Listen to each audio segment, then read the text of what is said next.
इकडून इकडून इकडून येत आहे. ऐसा पूरा अरे ऐसा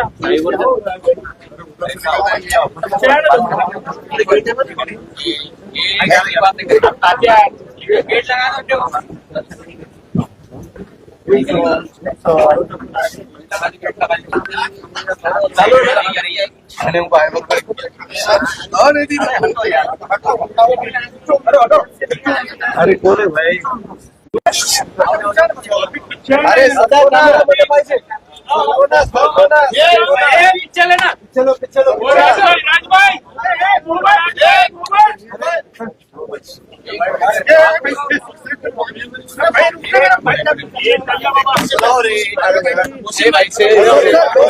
एक ही सवाल है, एक ही सवाल है सर.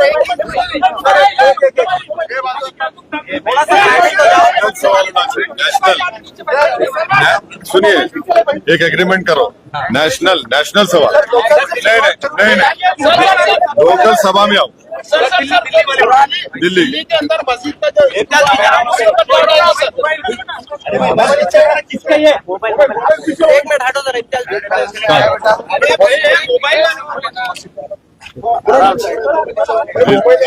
मोबाइल नीचे लो. थोड़ा लोग ज्यादा हो गए, जगह कम होने की वजह से नीचे थोड़ा चिल्ला पुकारा हो रहा है. नीचे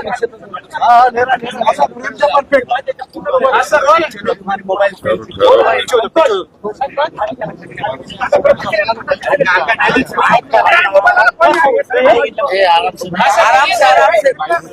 तुम लोग हाँ सर बोले इतना गर्दा कर रहे, कैसा बोलेंगे? सर बोलिए जगह कम होने की वजह से. जगह कम है, बोलना क्या चाह रहे? बोलिए. देखिए, से शुरुआत करें. जो फैज इलाही मस्जिद जो तुर्कमान, हाँ बोलिए सर. आप जो फैज इलाही मस्जिद तुर्कमान गेट में है, सबसे पहली बात तो यह है कि 1970 का वफ गजीट सीरियल नंबर 40, अगर आप इजाजत दिए तो मैं आपको पढ़ के सुनाता हूं. उसको थोड़ा लंबा जवाब रहेगा. आप लोग फास्ट फूड का जवाब मत लो मेरे से. तो ये मेरे का गजट कॉपी है, serial number 40 of 1970, Khwaja Faiz Ilahi mosque alias मस्जिद गोसियान एंड ग्रेवयार्ड. इसमें 1970 में लिखा हुआ है over 100 years worship and burial of dead bodies. ये वार्ड नंबर लिखा हुआ है, राइट. नंबर 1 ये. दूसरी बात यह है कि हमने प्लेसेस ऑफ वर्शिप एक्ट बनाया कि 15 अगस्त 1947 को जो भी रिलीजियस स्ट्रक्चर जिस किसी समुदाय का होगा, बाबरी मस्जिद को छोड़कर उसको डिस्टर्ब नहीं किया जाएगा. ये 2 बात जहन में रखिए. तीसरा क्या हुआ कि नवंबर 2024 को 12 नवंबर 2025 को दिल्ली हाई कोर्ट ने ये कहा अपने ऑर्डर में, this petition filed in public interest seeks a direction for removal of certain encroachments said to have been found in a joint survey report herein referred to as JSR. Third point ये है कि अब ये जो joint सर्वे हुआ, joint सर्वे में कौन party है, इसमें कौन थे सर्वे रिपोर्ट सर्वे जब हुआ? Conducted by officials of MCD, DDA, land and development office जो मिनिस्ट्री ऑफ अर्बन डेवलपमेंट का है, और चौथा रेवेन्यू डिपार्टमेंट और पब्लिक वर्क्स. जब मेरी जमीन है, आप मेरे को नहीं रख रहे सर्वे में. हाँ, मेरी जमीन है, सर्वे मेरे को नहीं रख रहे. चौथी बात, अगर जब मेरा मालिकाना हक है उसके ऊपर, तो रूल पोजीशन ये है लॉ के लिहाज से वो वक्फ ट्रिब्यूनल को जाना. पांचवी बात यह है कि जब ये केस चल रहा था तो वक्फ बोर्ड के एडिशनल स्टैंडिंग काउंसिल में खड़े हुए थे और उनके मुंह में गुलाब जामुन था, एक लफ्ज नहीं बोले. छठी बात यह है कि आज भी दिल्ली वक्फ बोर्ड और ये मस्जिद के लोगों में केस चल रहा। क्या केस चल रहा? हर साल वक्फ प्रॉपर्टी को 20% वक्फ फंड देना पड़ता वक्फ बोर्ड को। दिल्ली वक्फ बोर्ड इनको बोल रहा था 70% दो। ये केस आज भी चल रहा। तो ये Delhi Waqf board is complicit in this matter.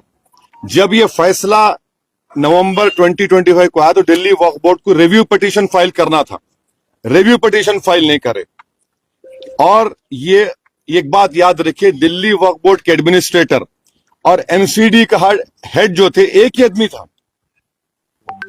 MCD का हेड और दिल्ली एडमिनिस्ट्रेटर। फिर कोर्ट में क्या बोला कि भाई एमसीडी को बोला कि तुम हियरिंग करो। अगर आप मेरी जमीन है बोल के बोल रहे, आप कैसा हियरिंग करते? वो प्रिंसिपल्स ऑफ नेचुरल जस्टिस के खिलाफ है। तो हर एतबार से ये एक तो जजमेंट गलत है, दूसरा दिल्ली वक्फ बोर्ड कॉम्प्लिसिट है इसमें। वहां की जो कमेटी है वो बिल्कुल काहिल नाहिल है। उनको चाहिए था कि आप जाकर रिव्यू पिटीशन डालते। अभी भी हम डिमांड कर रहे, अगर दिल्ली वक्फ बोर्ड नरेंद्र मोदी गवर्नमेंट के दबाव में नहीं है तो इमीडिएटली सुप्रीम कोर्ट में केस डाले। और ये कमेटी के लोग जो काहिली के मजाहरे कर रहे हैं, आप फौरन सुप्रीम कोर्ट जाके डालो। ये वक्फ प्रॉपर्टी है। 1970 का गजेट इशू करती गवर्नमेंट और LDO is under urban development ministry. तो ये पूरा गवर्नमेंट की साजिश है। इस प्रॉपर्टी को वक्फ बोर्ड की डेमोलिश किया गया है। इसीलिए ये इसका फैक्ट है जो आपके सामने मैं बयान किया। अब दूसरा Now the deal is complete. National नहीं और एक है नेशनल का, सुप्रीम कोर्ट का बेल का नहीं होना। 2 करोड़ से ज्यादा ऑर्डर हाँ, सुप्रीम कोर्ट का एसआईआर होना नहीं होना, तो सुप्रीम कोर्ट का बेल का ऑर्डर होना नहीं होना, होना सर। होना ना। आप लोग अखबार पढ़ते? हाँ, अखबार पढ़ते होंगे आप लोग, माशाल्लाह अखबार वाले हैं। आज टाइम्स ऑफ इंडिया में मैं फोटो लेकर रखा। नहीं सुनिए एक मिनट ठहरिए। टाइम्स ऑफ इंडिया में आज टाइम्स ऑफ इंडिया में 2 रिपोर्टिंग है। एक रिपोर्टिंग क्या है जो आपके अपने महाराष्ट्र के रिलेटेड है कि एक साहब थे कैलाश रामचंदानी। 2019 में नक्सलाइट्स उन्होंने ट्रिगर ब्लास्ट करी आईडी का, 15 पुलिस वाले गड्जी चोली में मारे गए थे। गड्जी चोली ये आदिलाबाद के बाजू है। इनका नाम था वन कैलाश रामचंद्र। इन्होंने जून 19 में ये 2019 में वाकया हुआ। ये इनको जब से उन्होंने जेल में है, तो जब chief justice of India justice Suryakant साहब और जस्टिस बागची के पास गया तो गवर्नमेंट क्या बोली? The blast was triggered on the signal given by the accused.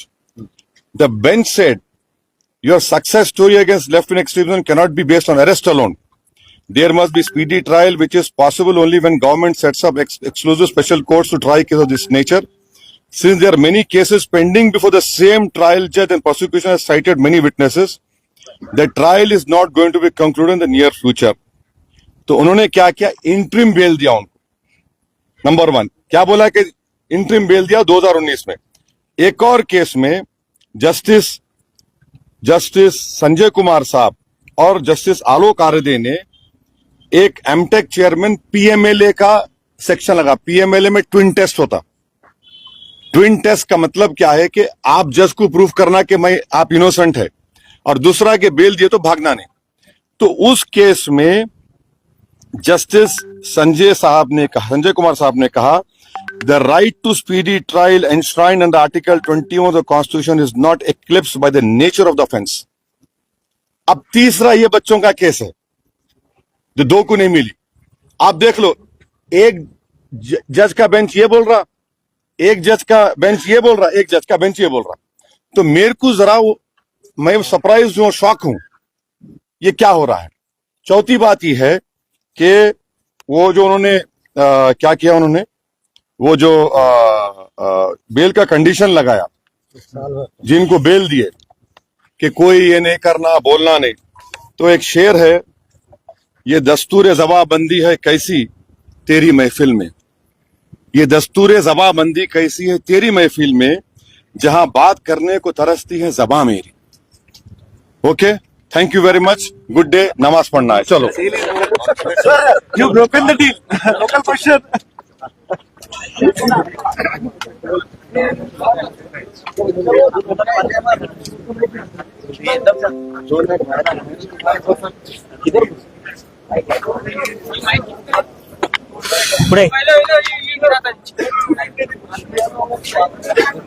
And तक था, एंड में गिरा। आता रहने दो, जान दो।